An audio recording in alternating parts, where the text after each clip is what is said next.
নমস্কাৰ অসমবাসী আৰু ৰাজ্যত এতিয়া পশুধন আৰু হাঁহ কুকুৰা মেলা 2025 এই বৰ্ষত বিশেষভাৱে লোৱা হৈছে সিদ্ধান্ত লৈছে ৰাজ্য চৰকাৰৰ তৰফৰ পৰা বিশেষকৈ পশুপালন আৰু পশু চিকিৎসা বিভাগ আৰু অসমৰ পশুধন আৰু হাঁহ কুকুৰা নিগমৰ উদ্যোগত এতিয়া খানাপাৰা যি ফাৰ্ম গেট আছে এই ফাৰ্ম গেটত এই বিশেষ ব্যৱস্থা লোৱা হৈছে বহুখিনি কথা পাতিম আমাৰ লগত অধ্যক্ষ মনোজ শইকীয়া ডাঙৰীয়া থাকিব মনোজ দা আজি ৰৈ কথা নাপাতো আমি গৈ থাকিম আৰু ক'ত কি আছে আজি আপুনি দেখাব যেহেতু ৰাজ্য ভিন্ন প্ৰান্তৰ পৰা বহু লোক ইয়াত আহিছে আমি হাঁহ কুকুৰা পশুধন যিখন মেলা আমাৰ ইয়াত হয় এই মেলাখনত অসমৰ জনতাৰ সাধাৰণভাৱে কি উপকৃত হয় নিবনুৱাসকলৰ সমস্যা সমাধানৰ ক্ষেত্ৰত কেনেধৰণৰ ব্যৱস্থা গ্ৰহণ কৰা হয় যিহেতু আপোনালোকে বহুখিনি কৰি আহিছে লগতে ইয়াত কিবা এৱাৰ্ড দিয়া আপোনালোকে এবাৰ বোলে ব্যৱস্থা কৰিছে কেনেধৰণে কি হ'ব আমি গৈ থাকিম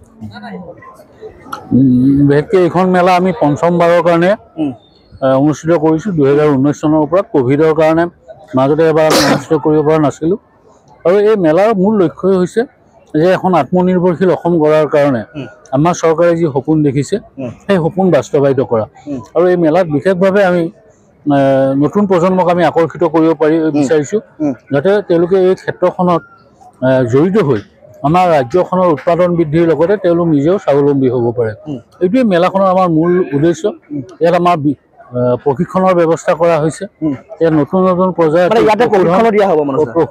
নতুন নতুন প্ৰজাতিৰ ইয়াতে পশুধন হাঁহ কুকুৰা ইত্যাদি প্ৰদৰ্শন কৰা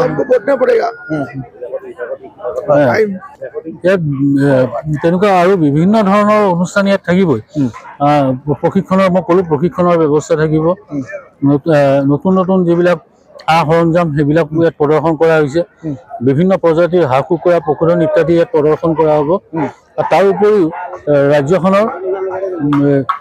ৰাজ্যখনৰ বিভিন্ন অঞ্চলত আমি যিবিলাক পশুপালক আমি সৃষ্টি কৰিছিলোঁ তেওঁলোকৰ সেই সৃষ্টিখিনিও ইয়াত প্ৰদৰ্শনৰ ব্যৱস্থা কৰা হৈছে আৰু যদি চাওঁ তেতিয়াহ'লে খানা পিনাৰো যথেষ্টখিনি ব্যৱস্থা কৰা হৈছে ৰাজ্যৰ ভিন্ন প্ৰান্ত বা যিসমূহ অসমীয়া যিহেতু খাদ্য সম্ভাৰ ইয়াত লৈ অনাও পৰিলক্ষিত হৈছে হয় ইয়াত সেইধৰণে আয়োজন কৰা হৈছে কাৰণ পশুপালন বিভাগটোৱে হৈছে সঁচা অৰ্থত ক'ব গ'লে খাদ্যৰ লগত জড়িত এটা বিভাগ আৰু সেই ধৰণৰ এটা আয়োজন ইয়াত নিশ্চিতভাৱে থাকিবই আৰু ইয়াত বিশেষকৈ আমি লাইভ এনিমেলৰ যিটো প্ৰদৰ্শনৰ ব্যৱস্থা কৰিছোঁ দেখিছোঁ যে সেইটোৱে যথেষ্ট পৰিমাণে লাইভ এনিমেল চাবলৈ পাম হয় আকৰ্ষিত কৰিছে আৰু এইফালে কুকুৰ মানে কেনেকুৱা ধৰণৰ হয় এইটো আমাৰ যুৱ বন্ধুসকলে কুকুৰৰ যিটো হেৰিটো ষ্টলটো তেওঁলোকে দিছে ইয়াত সেইধৰণে প্ৰদৰ্শনৰ ব্যৱস্থা তেওঁলোকে কৰিছে ইয়াত ক্ৰয়ো কৰিব পাৰে ইচ্ছা কৰিলে কুকুৰ ক্ৰয় কৰাৰো ব্যৱস্থা ইয়াত আছে হয়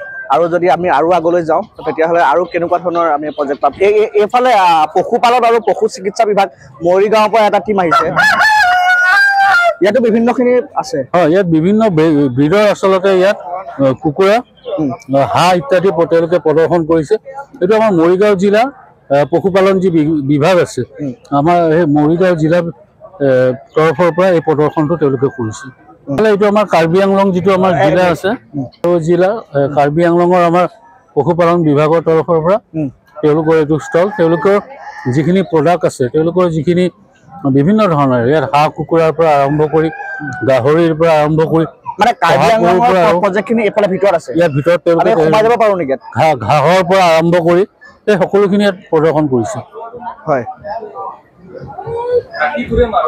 ইয়াত কাৰ্বি আংলঙৰ যথেষ্টখিনি প্ৰডাক্ট ইয়াত দেখিবলৈ পোৱা গৈছে আপোনালোকে এইবোৰ বিভিন্ন ধৰণৰ ঘাঁহ এইবোৰ তেওঁলোকে প্ৰদৰ্শন কৰিছে ইয়াতে হয় তো কাৰ্বি আংলঙৰ যুৱ প্ৰজন্মৰ এই ক্ষেত্ৰত যথেষ্টখিনি কাৰ্বি আংলং জিলাখনত যুৱ প্ৰজন্ম ইয়াত আকৰ্ষিত হৈছে আৰু তেওঁলোকেও এই ক্ষেত্ৰখনৰ লগত ইতিমধ্যে জড়িত হৈ পৰিছে কাৰ্বি আংলঙত আমি ওলাই যাবলৈ চেষ্টা কৰিম আৰু বহুখিনি এইবোৰ কণী তেওঁলোকৰ উৎপাদন এইবোৰ মানে আমাৰ লোকেল উৎপাদন লোকেল স্থানীয়ভাৱে উৎপাদন কৰা এইবোৰ কণী হয় তাৰ কি কণী হয় এইবোৰ আৰু বিভিন্ন প্ৰজাতিৰ আপোনালোকে ইয়াত দেখিবলৈ পাব আৰু আমি বাহিৰৰ ভাগত দেখুৱাম সাংঘাতিক ধৰণৰ সমগ্ৰ অসমত যিসমূহ উৎপাদন হয় থলুৱাভাৱে সেয়া লাগিলে গৰু ছাগলী ম'হ যিয়ে নহওক লাগিলে সকলোখিনি লৈ আনিছে পশুধন নিগমে আৰু খানাপাৰাত এতিয়া ফাৰ্ম গেটত এখন বিশাল মেলা আৰু এই মেলাখনৰ জৰিয়তে কি ধৰণে সাধাৰণ জনতা উপকৃত হ'ব সেই ক্ষেত্ৰত আমাৰ লগত আজি মনোজ শইকীয়াই বহুখিনি কথা ক'ব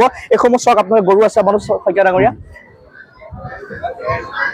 এই গৰুসমূহৰ কেনেকুৱা ধৰণৰ বিধ থাকে? এইবোৰ আমাৰ আচলতে আমাৰ যিখন খানাপাৰা ভেটেনেৰী কলেজ তেওঁলোকে ইয়াত প্ৰদৰ্শন কৰিছে আৰু ইয়াত মানে কি ধৰণে কোনটো প্ৰজাতিৰ গৰুৰ পৰা কিমান গাখীৰ উৎপাদন হয় এইখিনি কথাও ইয়াৰ লগত জড়িত হৈ আছে। ইয়াৰ জৰিয়তে আমাৰ যিসকল পশুপালক আছে তেওঁলোক উপকৃত হ'ব পাৰিব। আৰু বহুত ডাঙৰ ডাঙৰ গৰু কিন্তু আমাৰ যথেষ্ট ডাঙৰ হয়, মানে ষাঁড় গৰু যিটো কোৱা হয়, বিভিন্ন প্ৰজাতিৰ গৰু ইয়াত আছে আচলতে। আৰু আমি আগলৈ গৈ থাকিম, বিভিন্ন প্ৰজাতিৰ আচলতে ঘৰচীয়া জীৱ জন্তু ইয়াত লৈ অনা দেখিবলৈ পোৱা গৈছে। আৰু সম্পূৰ্ণৰূপে মনোজ শইকীয়াৰ নেতৃত্বত 2019 চনৰ পৰা তেওঁ যিহেতু দায়িত্ব লৈছিলে আৰু দায়িত্ব লোৱাৰ পৰৱৰ্তী পৰ্যায়ত সম্পূৰ্ণৰূপে যুৱ প্ৰজন্মৰ বাবে এই যি হাঁহ কুকুৰা পশুধন মেলা তেওঁলোকে ইয়াত অনুষ্ঠিত কৰে এই মেলা। আৰু এই মেলা অনুষ্ঠিত কৰি সাধাৰণ লোকসকলক কিছু উৎসাহ কৰাও দেখিবলৈ পোৱা যায়। আপোনালোকে উৎসাহ কেনেকৈ দিয়ে নতুন প্ৰজন্মটোক এনেকুৱা ধৰণৰ ধৰক মেলা? আমাৰ যিবোৰ প্ৰথম কথা হ'ল আমি প্ৰত্যেক বছৰে কেইবাটাও ট্ৰেইনিঙৰ ব্যৱস্থা কৰোঁ। বিনামূলীয়া প্ৰশিক্ষণ আমি অসমৰ বিভিন্ন ঠাইত দিয়াৰ ব্যৱস্থা কৰোঁ আৰু সেই প্ৰশিক্ষণৰ অন্তত আমাৰ যিবিলাক চৰকাৰী আঁচনি আছে সেই আঁচনিসমূহৰ জৰিয়তে তেওঁলোকক আমি বেংকৰ লগত লিংকেজ কৰাই বেংকৰ সাহায্যৰে তেওঁলোক যাতে এষ্টাব্লিছ হ'ব পাৰে, তেওঁ ছাবচিডি যাতে পাব পাৰে সেই সুবিধাখিনি আমি কৰি দিওঁ। আৰু এইফালে যদি চাওক আপোনালোকে চাওক এইফালে সম্পূৰ্ণৰূপে হাঁহ আছে আৰু বিভিন্ন হাঁহ ইয়াত আপোনালোকে দেখিব তেওঁলোকে লৈ আনিছে ৰাজ্যৰ ভিন্ন প্ৰান্তৰ পৰা যিসকল আমাৰ কলিয়াবৰৰ যিখন আমাৰ বিভাগৰ ডাক ফাৰ্ম আছে তাৰ পৰা প্ৰদৰ্শন কৰিছে। কলিয়াবৰৰ পৰা কৰিছে, কলিয়াবৰ ডাক ফাৰ্ম কলিয়াবৰৰ পৰা এই ব্যৱস্থা লোৱা হৈছে। আৰু আমি আৰু আগুৱাই গৈ থাকিম। কিমান মান আউটলেট আহিছে? মানে ইয়াততো প্ৰায় 1.5 শতাধিকৰো অধিক আছে, প্ৰায় 150 আউটলেট ইয়াত আহিছে, বিভিন্ন প্ৰজাতি আচলতে আনিছে। এইটো কি হয়?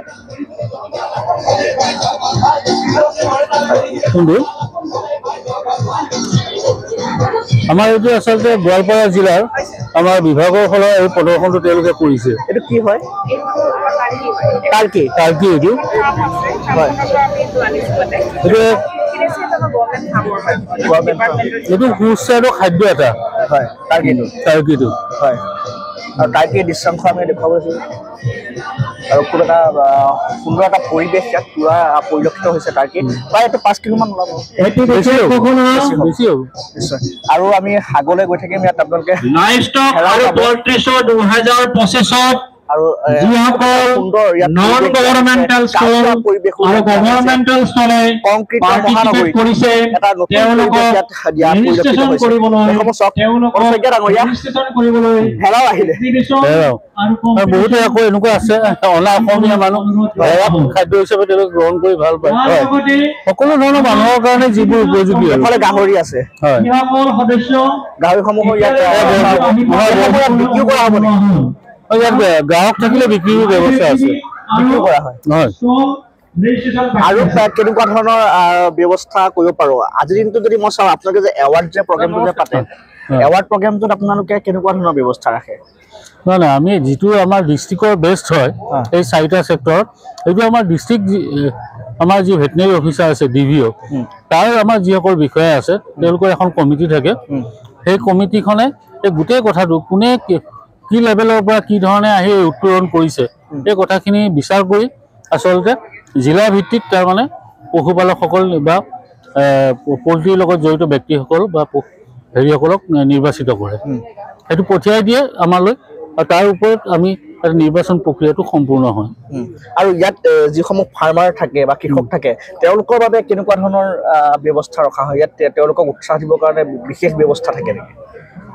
বিশেষ ব্যৱস্থা থাকে, তেওঁলোকক ট্ৰেইনিং দিয়াৰ আমাৰ ব্যৱস্থা আছেই। হয়, আৰু কোনটো ব্ৰীডৰ জৰিয়তে তেওঁলোক উপকৃত হ'ব পাৰে সেই কথাখিনিও তেওঁলোকক বুজাই দিয়া হয়।